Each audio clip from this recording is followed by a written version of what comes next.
Salut à tous, et aujourd'hui je vais vous faire un book haul. Oh là là, c'est incroyable, on dirait que je fais que ça, mais non, vous inquiétez pas, il y aura des vidéos sur le Good Summer Challenge, ma pile à lire, et sur des lectures que j'ai beaucoup aimées. Voilà, donc du coup on passe tout de suite à la vidéo. Au programme, avec notre super chat grignote, d'ailleurs il est sur des moulins, on va commencer notre vidéo. Alors aujourd'hui, on va commencer avec Sakura Saku de Iyo Sakisaka aux éditions Kana, les tomes 1 et 2. 1, 2. Donc du coup, là on va suivre Saku, une jeune fille qui est timide, qu'on ne remarque pas, qui se fait vite oublier, et qui... oui, et qui un jour, dans le train, elle se fait sauver par quelqu'un qui s'appelle Sakura. Donc du coup, depuis, elle va passer sa journée à aider les gens, genre c'est son but dans la vie. Et donc du coup, le temps passe, le lycée, tout ça, et justement, le lycée, elle rencontre quelqu'un qui s'appelle Sakura. Qu'est-ce qui va? Je le raconte super mal, mais ça a l'air joli en vrai, ça a l'air sympa. C'est ouais, j'aime bien les shoujo, qu'est-ce que vous voulez que je vous dise? J'aime bien ça, je trouve ça sympa. D'ailleurs, j'en ai deux autres, hop, qui sont ici. Alors, ici c'est Honey Lemon Soda de Mayu Murata. Alors ici, on va suivre d'abord la première et le deuxième tome. On va suivre Yuka Ishimori, qui a été harcelée au collège, qui a été appelée la pierre parce qu'en fait elle est timide de ouf. Et du coup, on va la suivre et elle pouvait prendre un nouveau départ dans sa vie parce que forcément quand elle a été harcelée toute sa vie au collège, c'était pas génial. Et donc du coup, elle fait la rencontre de Kei Miura. C'est un garçon aux cheveux couleur citron et aux yeux tout bleus. Ah non, ils sont dorés. Ils sont dorés. Et est-ce que ce sera lui qui va changer le cours de sa vie? Est-ce que il va pouvoir lui redonner confiance? On verra bien. Mais il a l'air trop chou. Voilà. Ça a l'air trop mignon. Je veux lire ça. Pour les mangas, c'est déjà terminé. Maintenant, on va passer à du lourd, mon petit. Et ouais. Alors déjà, je sais pas ce que... Ouais, on va déjà commencer par tout ce qui est mythologie.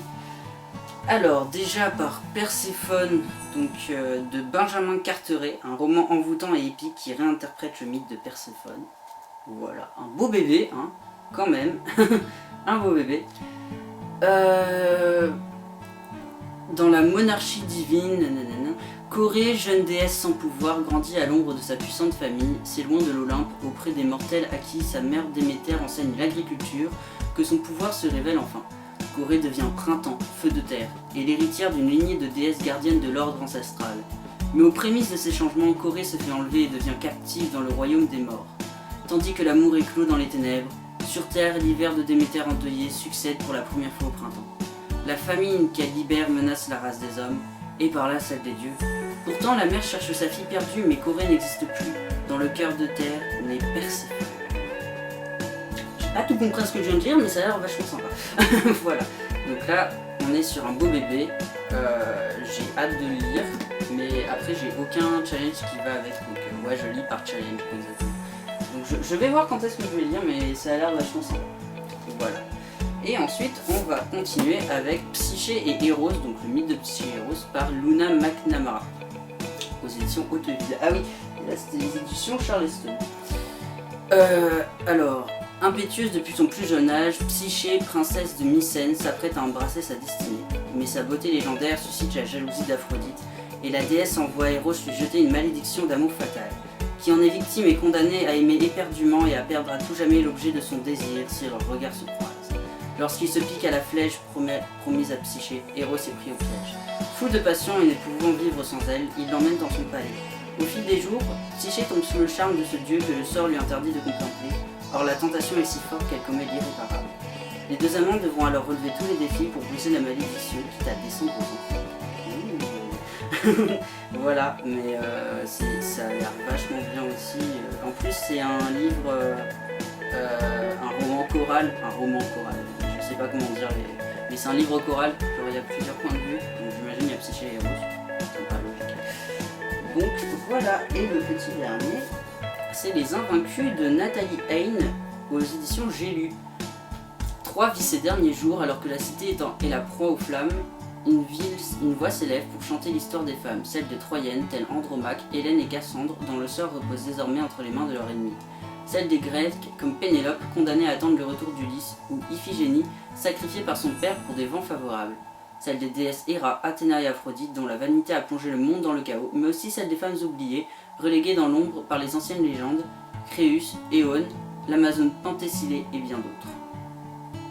Oh, ça a l'air de vachement sympa aussi. Hein. Ah, c'est aussi un roman choral. Ah oui, je vois ça. C'est aussi un roman choral. Et ben, tout ceci m'a l'air vachement sympa. Peut-être une lecture pour l'été, je ne sais pas. Ensuite, on continue avec... on va être sur de la littérature un peu LGBT. Déjà, on a Non-binaire de Martin Page, ou Page, je ne sais pas comment on dit. Alors, c'est des courts petits textes. De toute façon, j'adore les éditions Bruno Doucet. C'est des courts petits textes sur la non-binarité, hein, tout simplement. Non, mais pas que la non-binarité, ça va sur la timidité, la peur, l'épuisement, pas envie d'expliquer, de raconter, de me livrer. Ah oui, donc je vais vous lire la quatrième. Je ne mentionne pas souvent ma non-binarité. Timidité? Oui. Peur? Bien sûr. Épuisement? Tu m'étonnes. Et puis simplement pas envie d'expliquer, de raconter, de me livrer. Se taire est doux, se cacher est légitime. Le masque est un outil de survie et de résistance. Ça n'empêche pas de savoir, de se voir, de se montrer, d'être fier de ce changement. C'est des petits textes, franchement ça a l'air vachement cool. Moi je vois ça comme de la poésie en fait. Et j'adore la poésie LGBT, wouh, trop bien. Donc tout va bien dans ce bouquin. Donc, on est sur un petit livre. Ensuite, j'ai pu me faire dédicacer les 3 tomes de Tant qu'il le faudra de Cordélia. Et oui, j'ai vu Cordélia à la Comédie du Livre de Montpellier, j'étais tellement heureux. Donc du coup, ça c'est le premier tome. Ça, c'est le deuxième. Et ça, le troisième. Le Tant qu'il le faudra aux éditions Akata. Et c'est un young novel. Voilà, de Cordélia. J'aime beaucoup cette... En fait, c'est plein de gens qui ont toutes leurs particularités. Il y a Prudence, qui est une jeune lesbienne, David, qui est un étudiant gay, Jade, qui est une militante féministe et anti-validiste, Ina...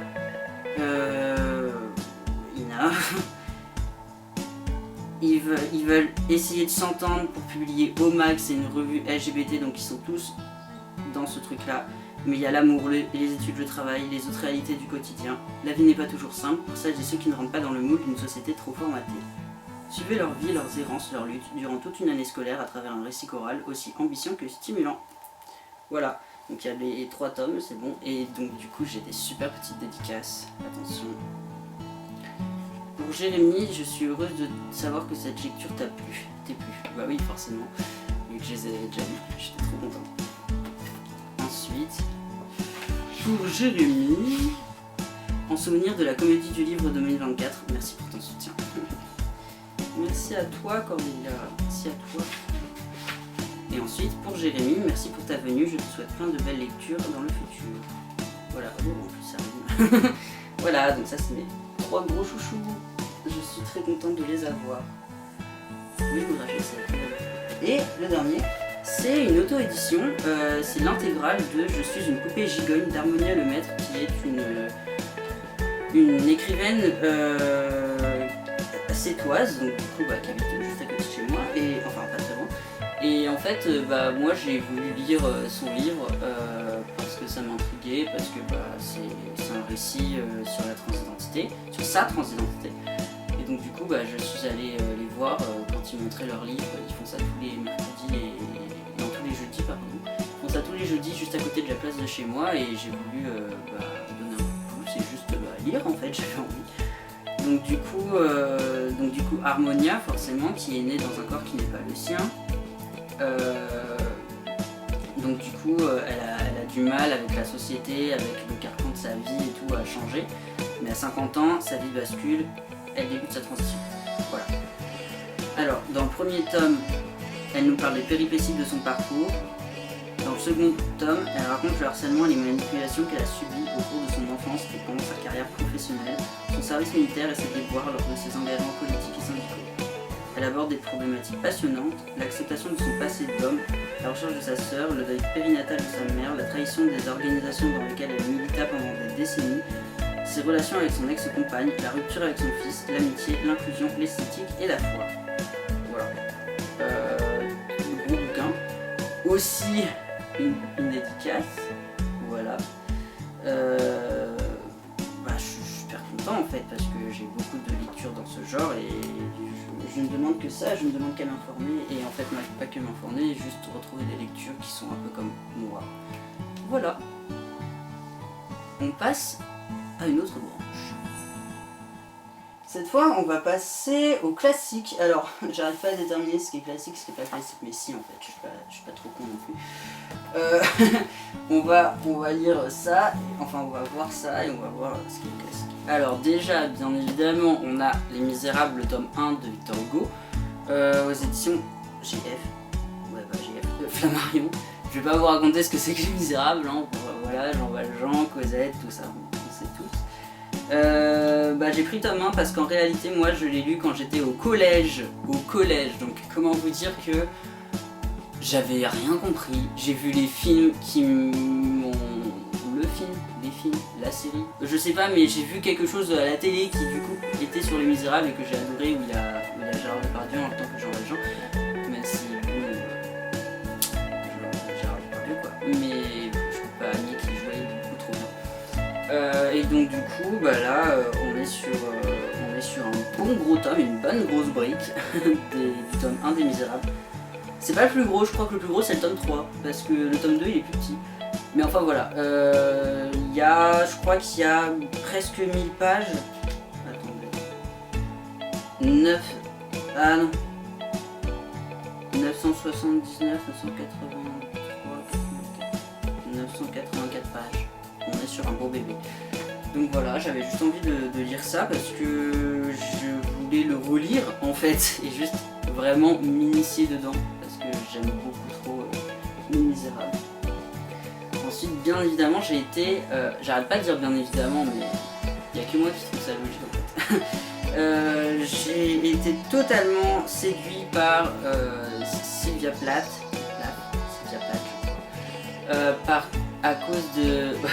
grâce on va dire, à Flowfly. Donc allez voir sa chaîne, elle est trop cool. Donc du coup, j'ai pris toutes ses œuvres, ses poèmes, romans, nouvelles, contes, essais et journaux. Voilà. Donc Sylvia Plath, c'est 1932-1963, donc c'est pas vieux. Auteur majeur de la poésie américaine de la pré-seconde guerre mondiale, devenu l'objet d'une vénération qui ne faiblit pas, depuis sa mort prématurée et brutale à l'âge de 30 ans. Voilà. Mais ça a l'air vachement bien. Alors c'est tout petit, c'est vraiment écrit tout petit, mais je m'en fous parce que ça... J'adore, j'ai lu Ariel, justement, dans les poèmes il y a Ariel, il y a le Colosse, poème, voilà, donc j'ai trop aimé. Il y a la cloche de verre en roman, il y a des nouvelles, les contes, les journaux, essais, entretien de Sylvia Plath avec Peter Horst, Mourir est un art par George Steiner, Sylvia Plath, la femme de Renaissance. Ok, dessin et œuvres plastiques de Sylvia Plath. Donc ouais, trop bien. Je l'ai vu, je me suis dit, il coûte combien? 30 €, c'est pas grave, je mets mon PEL, je vais l'acheter. Non mais je suis trop content de l'avoir, parce que ça c'est vraiment une superbe lecture en perspective. Ah mais vous voyez que moi j'aime beaucoup la poésie.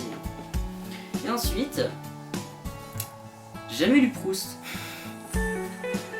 Non mais j'ai jamais lu de Proust, le temps retrouvé, tout ça, j'ai jamais lu. Alors du coup j'ai demandé conseil, je me suis dit... faut lire quoi en premier? Alors bien évidemment on va me dire putain non, mais je sais que Proust ça se lit pas vraiment comme ça. Je sais que ça se relit, je sais que ça se lit pas vraiment de cette façon. Donc du coup on m'a dit vraiment je vous conseille, dans le tome 1 il y a Un amour de Swann, lisez ce court roman, deuxième partie Du côté de chez Swann. Voilà. Dans Du côté de chez Swann il y a la première partie apparemment qui est très chiante et ensuite il y a Un amour de Swann. Et donc du coup, voilà, j'ai lancé je vais juste lire Un amour de Swann pour commencer, et puis voilà, mais ça a l'air trop beau, comme j'adore lire ça. Enfin, je vais adorer lire ça, ça a l'air magnifique. Donc voilà. Ensuite, on continue. Oh, on n'a pas fini. Alors, autre chose, c'est mon carnet de lecture par Audrey Tribaud du Souffle des mots et des éditions Marabout. Et je l'ai pris parce que mon carnet de lecture c'est vraiment trop bien. Genre, je vais pas vous montrer parce que c'est. Mais il y a le starter pack du lecteur, genre la pochette à livre, le marque-page, la liseuse, blablabla. Le carnet il appartient à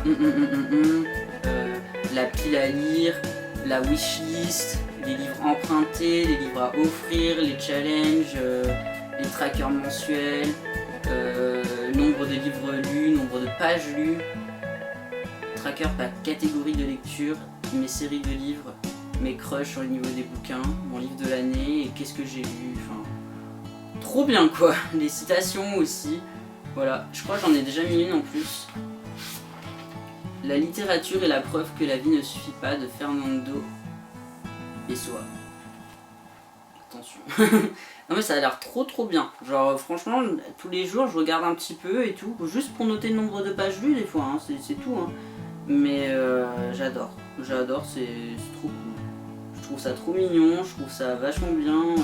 Même moi du coup je sais à peu près, vu que j'ai déjà un compte sur Insta, je sais à peu près quoi noter, même si j'ai commencé en cours d'année, je suis trop content. Donc voilà, et sinon on va aller sur un autre genre de lecture, on va aller sur de la lecture asiatique. Sur de la lecture asiatique, donc que je ne dise pas de bêtises, japonais. Donc Nashiki Kano qui a écrit... Nashiki Kao qui a écrit L'été de la sorcière. Donc du coup on est sur un roman japonais. Je vous avoue, je l'ai pris parce que tout le monde en parle, que tout le monde dit que c'est trop bien. Je n'ai pas lu la 4e de couverture, donc on va faire vite. On parle d'une forêt, et dans cette forêt, il y a la grand-mère de Mei. C'est une vieille dame d'origine anglaise, menant une vie solide et calme au milieu des érables et des bambous. Mais Mei, qui ne veut plus retourner en classe à cause de l'angoisse, a été envoyée auprès d'elle pour se reposer. Cette grand-mère un peu sorcière va lui transmettre les secrets des plantes qui guérissent et les gestes bien ordonnés qui permettent de conjurer les émotions qui nous étreignent. Cueillir des fraises des bois et en faire une confiture d'un rouge cramoisi, presque noir. Prendre soin des plantes du potager et aussi des fleurs sauvages simplement parce que leur existence resplendit. Et écouter sa voix intérieure. Ce n'est pas le paradis, même si la lumière y est si limpide, car la mort habite la vie et en nous se débattent les ombres de la colère, du dégoût, de la tristesse. Mais auprès de sa grand-mère, Mei apprendra à faire confiance aux forces de la vie et aussi aux petits miracles tout simples qui nous guident vers la lumière. Ce livre, qui prend sa source dans les souvenirs d'enfance de l'écrivaine, coule en nous comme une eau. Ça a l'air trop bien. Genre vraiment, c'est du coup des éditions Pitié Poche.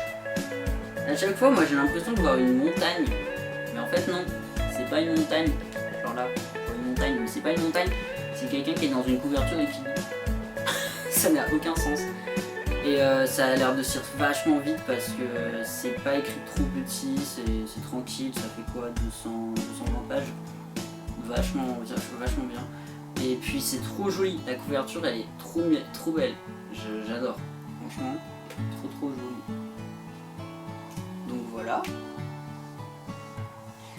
Ensuite, on va parler de L'été où tout a commencé d'Ewald Arends, qui est un auteur allemand, non sans blague, des éditions Albin Michel. J'ai déjà Le goût des poires anciennes, je l'ai déjà lu, il était trop bien. Et là j'avais envie d'un truc sympa et puis j'ai vu ce livre, je me suis dit ça va être parfait pour l'été, l'été où tout a commencé. Voilà. C'était ce fameux été qui n'existe qu'une fois dans la vie, cet été que tout le monde a connu j'espère, l'été où tout bascule. Oui, peut-être n'est-ce pas tant le chagrin que la nostalgie de cet été-là, de ce miracle absolu des premières fois, de sa beauté foudroyante. Été 1977, dans une petite ville de l'Ouest. Friedrich, 16 ans, redoute les semaines qui s'annoncent, il doit passer des épreuves de rattrapage après une très mauvaise année scolaire.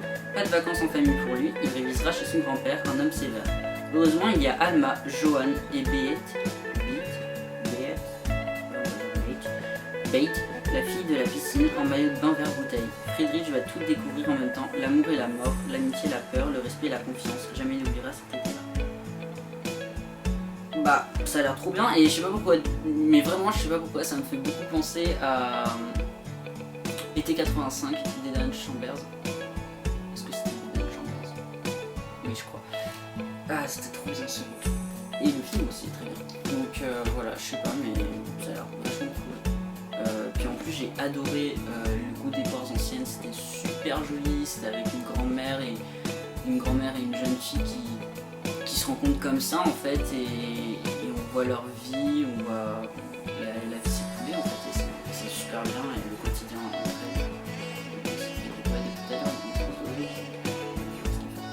Voilà. Donc du coup il y a ça et c'est très joli. Ensuite on a Pleurer au supermarché de Michel Zauner. Ah, ça c'est bien ça. Donc ça a l'air d'être une autobiographie. Ah oui, ça vient des éditions Christian Bourgeois. Ça a l'air d'être une autobiographie. Michel Zauner vit à Philadelphie et jongle entre 3 jobs alimentaires et un groupe de rock dont la carrière ne décolle pas quand elle apprend que sa mère est malade. Elle rentre alors dans l'Oregon pour l'accompagner dans son combat contre le cancer et pour essayer de rattraper le temps perdu. Car Michel a été une adolescente rebelle,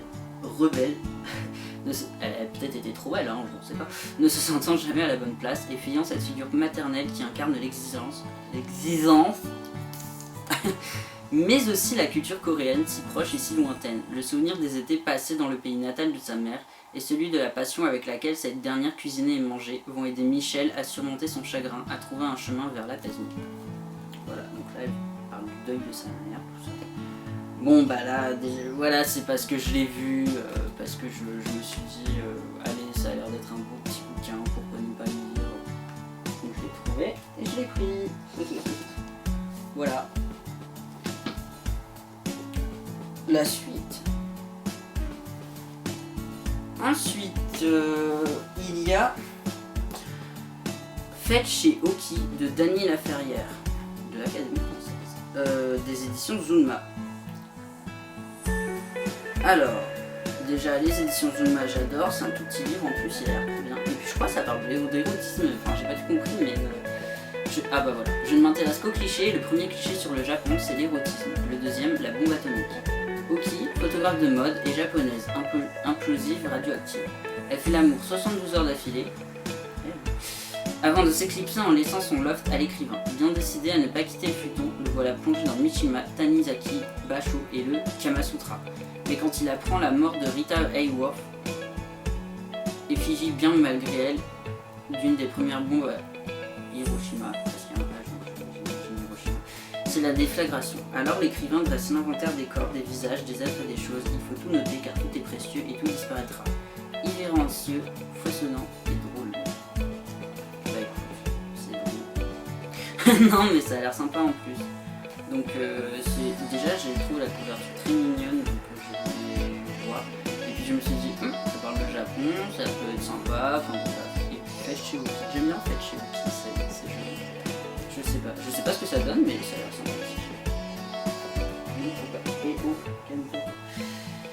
Donc voilà. Ensuite on a Les marins ne savent pas nager, premier tome de Dominique Scali, aux éditions Folio. Voilà. Is est une île d'honneur et de courage, où seuls les plus braves ont le privilège de vivre à l'abri des remparts de la cité fortifiée. Les autres, les riverains, sont repoussés sur les plages où ils sont soumis aux dévastatrices marées de l'équinoxe.